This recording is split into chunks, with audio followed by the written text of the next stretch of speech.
यहाँ पर मैं आप लोगों को ये बताना चाहूँगी कि जो प्रोडक्शन फंक्शन है उसको दो पार्ट में डिवाइड किया गया है। वो है short run production function, short run and long run. तो यहाँ पे सबसे पहले मैं आप लोगों को शॉर्ट रन प्रोडक्शन फंक्शन बताऊँगी कि शॉर्ट रन प्रोडक्शन फंक्शन क्या होता है। ठीक है, तो अब किस बेसिस पे आप किसी भी प्रोडक्शन फंक्शन को शॉर्ट रन कहेंगे और किस बेसिस पे प्रोडक्शन फंक्शन को आप लॉन्ग रन कहेंगे, ये आप लोगों को पता भी होगा। अगर पता नहीं है तो मैं आप लोगों को यहाँ पर बता रही हूँ। तो यहाँ पर आप शॉर्ट रन प्रोडक्शन फंक्शन को मैं आप लोगों को यहाँ पे बताऊँगी। ठीक है, सबसे पहले मैं शॉर्ट रन प्रोडक्शन फंक्शन आप लोगों को बताऊँगी। यहाँ पे आप लोग देख सकते हैं, देखिए, one factor is fixed and another factor is variable. ठीक है, अब देखिए शॉर्ट रन में क्या होता है ना कि जैसे आपके पास दो इनपुट है, ठीक है, कैपिटल एंड लेबर, इसमें कोई एक फैक्टर फिक्स्ड होगा और दूसरा वेरिएबल होगा। इसे ही शॉर्ट रन प्रोडक्शन फंक्शन कहते हैं। मतलब एक फिक्स्ड होता है और दूसरा चेंज होता रहता है। शॉर्ट रन तो इस तरीके से लिख सकते हैं। यहाँ पे देखिए मैं आप लोग को लिख के भी बताई हूँ कि शॉर्ट रन को हम इस तरीके से लिख सकते हैं, Q इज इक्वल टू, यहाँ पे देखिए फंक्शन कैपिटल एंड लेबर। तो यहाँ पे देखिए यहाँ पे मैंने क्या लिखा है, one factor is fixed and another factor is variable.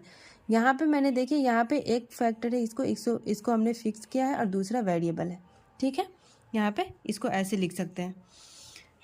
और यहाँ पे आप लोग देख सकते हैं, in short run change in output is the result of change in variable factor.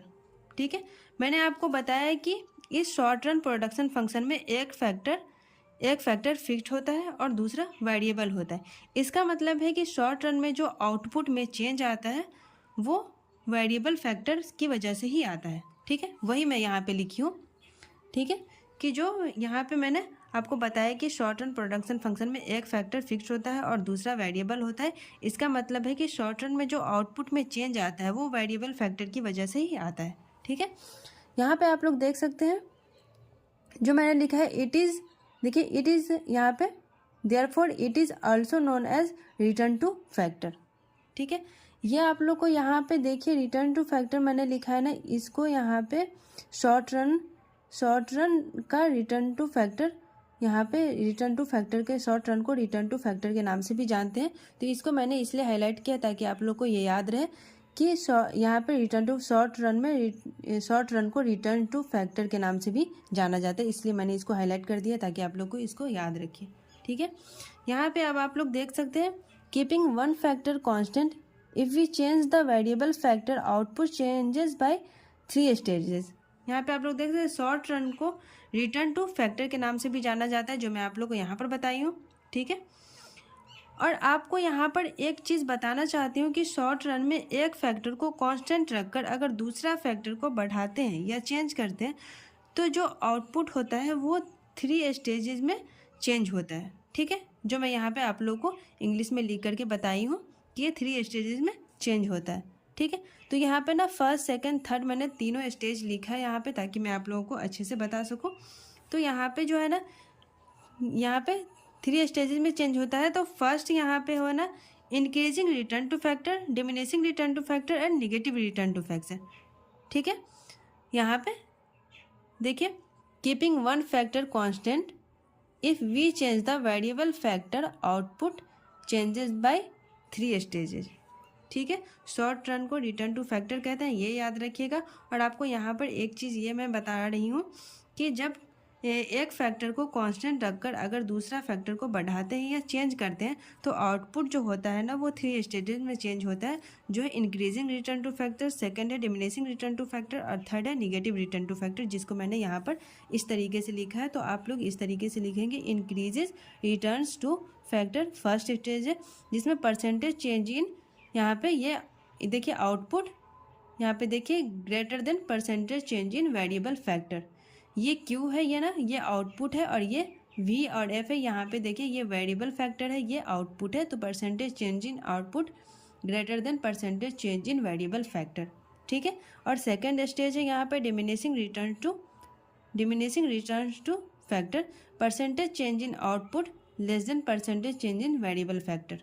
ठीक है, थर्ड स्टेज है यहाँ पे निगेटिव रिटर्न्स टू फैक्टर। यहाँ पे देखिए निगेटिव रिटर्न्स टू फैक्टर देख सकते हैं आप लोग। इस थर्ड स्टेज में आप जब वेरिएबल फैक्टर बढ़ता है तो आउटपुट घटने लगता है, ठीक है। ये नेगेटिव रिलेटेड है। जो मैंने यहाँ पे लिखा है change in variable factor are negatively related, ठीक है।